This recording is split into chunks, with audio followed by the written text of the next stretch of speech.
Assalamualaikum warahmatullahi wabarakatuh. Salam Pramuka. Pada kesempatan kali ini saya ingin menyampaikan sesuatu yang berhubungan dengan alam. Kali ini saya akan menyampaikan sebuah materi yang kita sebut dengan orienteering.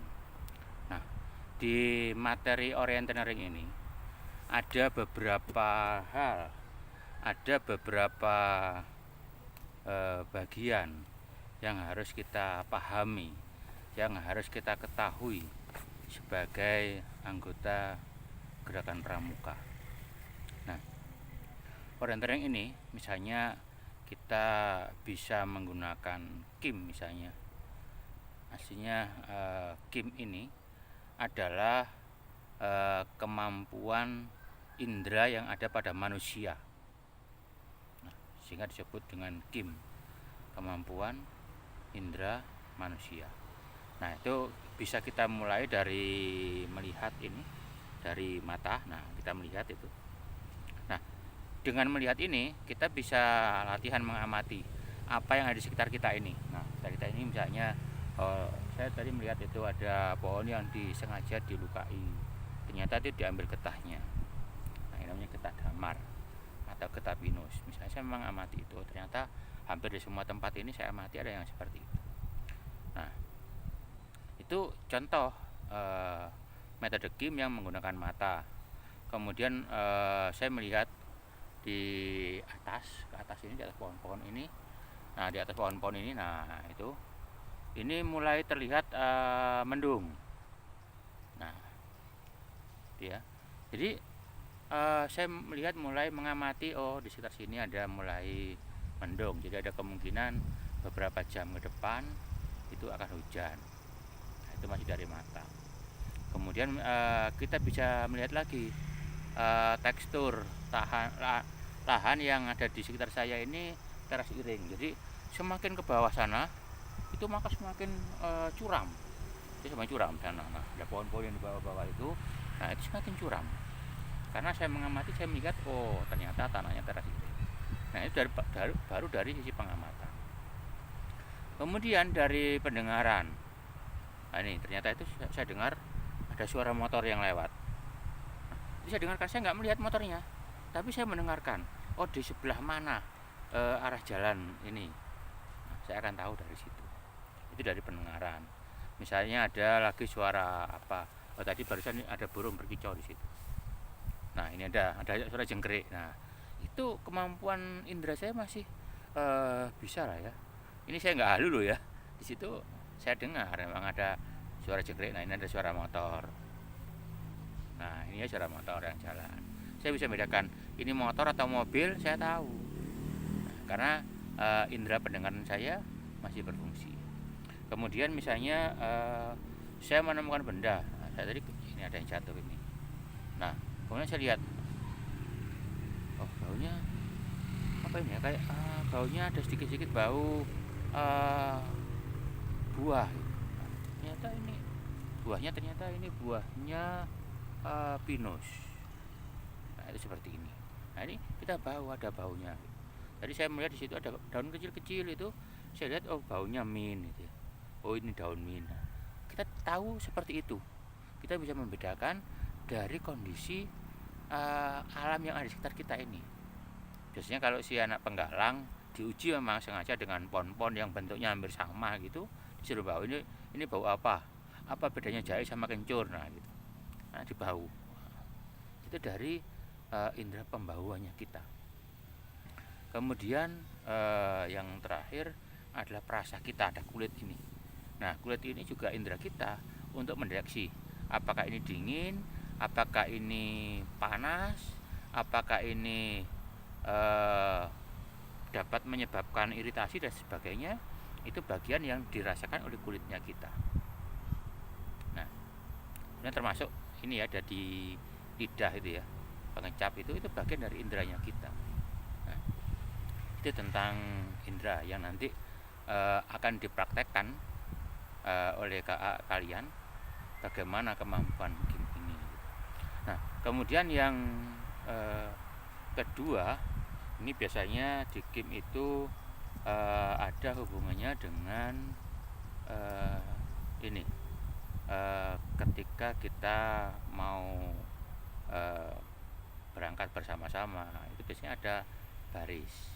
Nah, di sini ada PBB gitu ya, ada baris berbaris. Nah, bagaimana posisi kita ketika dalam posisi kap sempurna, dalam posisi istirahat, itu bagaimana sikap atau tubuh kita atau gerakan yang harus kita lakukan itu kayak apa. Nah, itu ada mekanisme, ada aturan yang melekat di situ. Jadi tentang PBB bagaimana nanti juga bisa kita lihat kayak apa PBB-nya itu, kayak apa baris berbarisnya itu, apakah seperti bebek itu waktu jalan bareng-bareng. Nah, nanti coba kita lihat. Kemudian yang ketiga, biasanya kalau sudah PBB gitu kita akan tahu bagaimana sih kita hidup di alam yang bebas ya, seperti saya lakukan ini.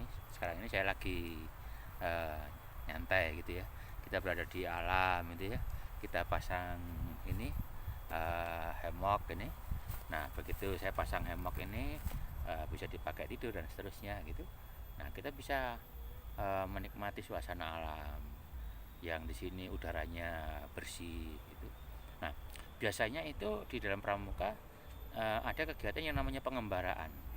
Nah, kita mengembara. Nah, biasanya kalau pramuka mengembara ini mau naik tingkat itu ya, dia mau naik tingkat, sebagai ujiannya dia harus mengembara.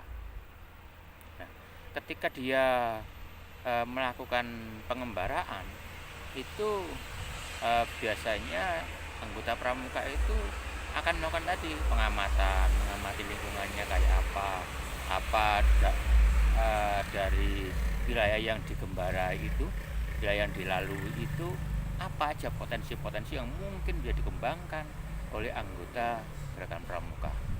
Jadi potensinya itu kayak apa di setiap wilayah yang dia lewati itu. Karena kalau kita mengembara ini ya minimal 3-5 wilayah gitu lah ya. Nah, dari 3-5 wilayah tadi, apakah ada perbedaan-perbedaan? Nah, perbedaan-perbedaan ini nanti bisa dikembangkan oleh anggota pramuka. Misalnya menjadi potensi wirausaha, potensi pembangunan dan seterusnya. Itu bisa dikembangkan oleh anggota-anggota gerakan pramuka yang ada di lingkungan kita ini, yang ada di daerah kita masing-masing. Kita bisa mengembangkan itu. Nah, kemudian dari pengembaraan ini, ketika kita mengembaranya itu harus ke dalam hutan, biasanya begitu. Kalau kita mengembaranya dalam hutan, maka di materi oriented ring ini ada bagian yang sangat penting yang tidak bisa dan tidak boleh dilupakan, yaitu tentang bagaimana kita mengenali tempat di mana kita berada. Ketika kita ada di hutan, tidak ada orang yang bisa kita tanyai, ini namanya daerah apa, ini tempat apa, ke arah mana kita harus menuju jalan raya, menuju jalan besar, jalan yang dilalui orang atau perkampungan. Nah, itu kemana kalau di hutan yang lebat itu? Kita nggak bisa bertanya pada orang. Nah, karena nggak bisa bertanya pada orang itu, di situ biasanya pramuka itu ada kemampuan oriented ring-nya itu mengenali daerah itu dengan bantuan kompas dan bantuan peta. Nah, saya bahas dulu tentang kompas. Bagaimana kompas ini bisa mempengaruhi anggota pramuka untuk tidak tersesat. Jadi biasanya kalau kita menggunakan kompas itu bisa digunakan kalau kita ingin tahu arah aja, barat, utara, selatan, timur gitu ya. Itu dengan gampang kita bisa melihat. Misal yang paling mendasar, kita bisa bawa ini silet gitu ya. Silet itu bisa cukur gitu ya, bisa cukur yang tipis itu. Nah, sama air. Nah, bisa pisau cukur itu kita letakkan di atas air, jangan sampai tenggelam. Caranya begitu. Nah, bagaimana supaya tidak tenggelam ini? Nah, cara naruhnya harus pas di atas permukaan dan airnya jangan digoncang-goncang. Nah, kemudian arah dari pisau cukur ini atau silet tadi itu pasti menunjukkan arah utara dan selatan. Kenapa? Karena pisau cukur itu atau silet itu mengandung magnet. Nah, magnet itu akan bereaksi terhadap arah utara dan arah selatannya bumi. Nah, yang penting itu dasar banget. Atau kalau enggak ya misalnya jarum. Nah, misalnya jarum gampang tenggelam, ya dikasih apa, spon atau benda apa yang kecil yang tidak berpengaruh. Nah, itu kita taruh di atasnya situ jarumnya. Nah, nanti akan menunjukkan arah itu. Tapi ingat ya, jadi kalau ada cawan gitu, jangan ditaruh di pinggir, di tengah-tengah persis. Nah, itu akan menunjukkan itu. Nah, kemudian kalau kita gunakan kompas, di situ ada bermacam-macam kompas. Ada kompas itu yang hanya menunjukkan arah saja. Ada kompas itu yang akurasinya harus di setel setiap saat, jadi kompas itu akurat benar. Nah, kompas yang seperti itu biasanya miliknya militer. Nah, kompas yang militer itu biasanya sih kita menyebutnya dengan kompas prisma. Nah, kemudian di zaman sekarang ini selama ada signal itu biasanya di aplikasi ponsel itu ada kompas sih. Itu akurat juga. Tapi ya selama ada sinyal, sekali lagi saya bilang selama di situ ada signal, baterai kita mencukupi, nah kita bisa tahu arah. Nah, kemudian yang terakhir tadi saya bilang adalah peta. Nanti bagaimana cara menggunakan kompasnya, dilihat ya prakteknya kakakmu nanti kayak apa gitu. Praktek menggunakan kompas. Nah, yang terakhir yang ingin saya sampaikan adalah bagaimana peta ini berpengaruh ke kita supaya kita nggak tersesat. Jadi ketika kita ada peta, itu biasanya ada peta yang namanya peta topografi. Nah, peta topografi itu bagus ketika di situ ada kontur tanahnya, ada skalanya yang cocok dengan skala kita, misalnya skala itu 1:1, 1 banding berapa gitu ya, 1:100, 1:1000, 1:500 gitu. Nah, artinya misalnya 1 sentinya di skala di gambar kita itu sama dengan 1000, maka itu skalanya dikatakan skala 1:1000. Nah, jadi kalau 1 senti itu menjadi 1 kilo di alam bebas ini. Nah, itu mengenali skala. Nah, kemudian biasanya skala itu yang tadi saya bilang skala petanya itu peta topografi. Nah, itu selalu ada garis-garis bantu. Nah, garis bantu yang kotak-kotak itu biasanya orang nyebutnya dengan istilah karvak. Nah, biasanya cara melihatnya kita dari atas, kemudian dari bawah. Nah, itu ada di atas itu ada petanya itu di koordinat berapa, itu akan ketemu di situ. Jadi di karvak tadi itu dari atas, kemudian dari samping ini, nah itu akan ketemu. Nah, titik persilangannya di titik mana? Nah, itu ada garis bantu. Nanti bagaimana kita mengenal itu. Nah, kemudian tadi yang saya jelaskan terakhir tadi tentang kompas dan peta itu saling berhubungan.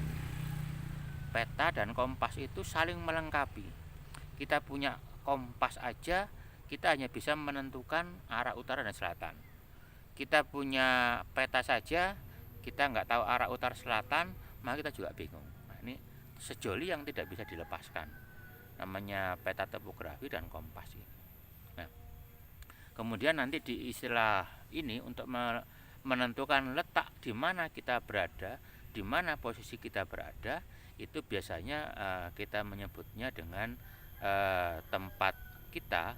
Kalau kita itu bisa mengetahui 2 tempat yang berbeda, biasanya tempat itu yang melegenda gitu ya, itu di misalnya ada gunung.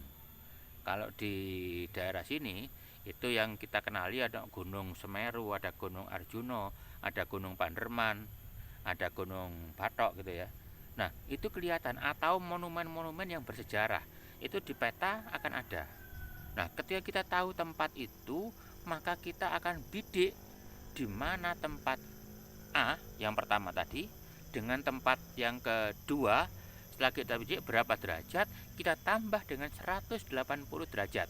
Nah, ketika kita menambah dengan 180 derajat, itu namanya back azimuth. Nah, pertemuan dua titik yang ditambah 180 derajat tadi atau back azimuthnya tadi ditarik garis lurus begini. Nah, persilangan garis tadi ini, persilangannya kita tadi, persilangan garis itu, itulah di mana kita berdiri, di mana kita berada, di mana kita menentukan di mana titik kita tadi. Nah, caranya begitu. Jadi tempat yang kita bidik, kemudian dipetakan ada gambar ya, pas di puncaknya yang kita bidik itu. Nah, itu cara menggunakan peta, cara menggunakan kompas seperti itu. Nah, kemudian ketika kita mau melihat, kita sudah tahu, oh ternyata kita lewat sini, dari sini kita mau ke arah tempat tujuan awal kita, tempat keberangkatan. Kita tak mau tahu itu berapa kilo. Nah, bisa, ini ada cara yang manual, bisa kita menggunakan benang yang kita basahi gitu, kemudian kita tarik dari benang itu sesuai dengan alur jalan yang akan kita lampaui, terus gini. Nah, sampai ke tempat berhentinya kita, kemudian itu kita bentangkan benang itu menjadi panjang, kita ukur berapa senti. Nah, senti tadi misalnya tadi 1:1000, maka panjangnya benang ini kita kalikan dengan 1000, maka jarak yang akan kita tempuh faktual adalah seperti itu. Nah, itu caranya seperti itu. Atau ada alat yang seperti ini ya, seperti gerenda gitu, seperti pengukur jalan raya itu ada, tapi spesial untuk di peta. Nah, itu materi yang saya sampaikan pada kesempatan materi orienteering ini. Saya akhiri. Wassalamualaikum warahmatullahi wabarakatuh. Ingat, jangan lupa di like, di share teman-teman ya. Oke, dan saya akhiri. Salam Pramuka.